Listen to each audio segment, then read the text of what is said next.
সুপ্রভাত, রাধে রাধে। কেমন আছেন সকলে? আমি খুব ভালো আছি। আমি উর্মি। আমার চ্যানেলে আপনাদের সকলকে স্বাগত। আজ আপনাদের দেখাবো কুঁদরির রেসিপি।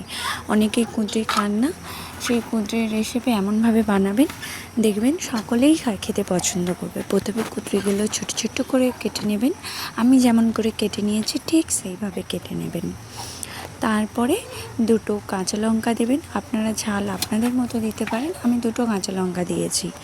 তারপরে কুচানো পেঁয়াজ নিচ্ছি কিছুটা, একটা বড় সাইজের পেঁয়াজ নিয়েছিলাম আর একটা একদম ছোট সাইজের, ধরতে গেলে একটা সবথেকে বড় সাইজ পেঁয়াজ দিলেই যথেষ্ট। তারপরে দিয়েছিলাম টমেটো, তারপরে দিলাম হাফ চামচ রসুন বাটা, তারপরে একটু সর্ষে বেটে নিয়েছিলাম 2 চামচের মতো, টেবিল চামচের মতো সর্ষে বেটে। সর্ষেটা বাটবেন একটু নুন দিয়ে বাটবেন, আর একটা পারলে রসুন দিয়ে বাটবেন, টেস্টটা সম্পূর্ণ আলাদা হয়ে যাবে।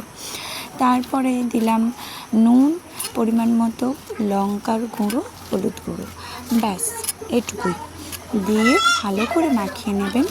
মাখিয়ে নিয়ে ভালো করে যেন জিনিসটা মাখানো হয়। মাখানোর পরে এবারে আপনি উনুন বা গ্যাসে আপনি কড়াটা বসিয়ে দেবেন গরম হতে। তারপরে আমি না এখানে একটা জিনিস বলতে ভুলে গেলাম। আমি একটু বাটি ধোয়া, ওই যে সর্ষে বেটে রেখেছিলাম, সেই সর্ষে বাটি ধোয়া জলটা এখানে ইউজ করেছি একটু। আমি আর কিচ্ছু দিইনি, জাস্ট ওই সর্ষে ধোয়া সর্ষের বাটি ধোয়া জলটা একটু দেবেন ম্যারিনেট করার সময়।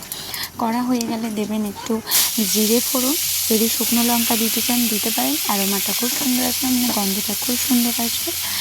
আর আমি তারপরে কুঁদরিটা পুরোটা দিয়ে দিলাম, শুধু কুঁদরির তরকারি করছি, কোনো রকম আলু দিচ্ছি না। আপনারা যদি চান আলু দিতে তাহলে আলু দিতে পারেন। তারপর আমি সব কুঁদরিটা দিয়ে দিলাম, বাটির মধ্যে যেটুকু জল ছিল পরিমাণ মতো সেটুকুও দিয়ে দিলাম। দেওয়ার পর কিছুক্ষণ নাড়বেন চাড়বেন, প্রায় 1 মিনিট মতো একটু নেড়ে নেবেন। এবার জলটা একটু জলটা শুকিয়ে নেবেন। একটু শুকনো হয়ে গেলে পরিমাণ যতটা সবজি আছে, হয়তো 1 ছোটো বাটি 1 বাটি যদি সবজি হয় তাহলে আর মোট 2 বাটি জল দেবেন।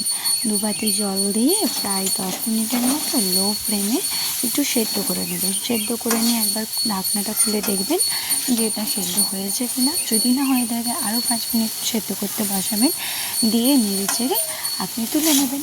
তুলে নিয়ে গরম গরম ভাতের সাথে পরিবেশন করবেন।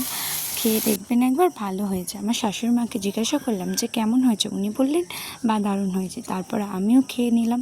যদি আমার ভিডিওটা ভালো লাগে তাহলে প্লিজ পাশে থাকবেন, ফলো করে দেবেন, লাইক সাবস্ক্রাইব করে দেবেন। ধন্যবাদ, ভালো থাকবেন সকলে।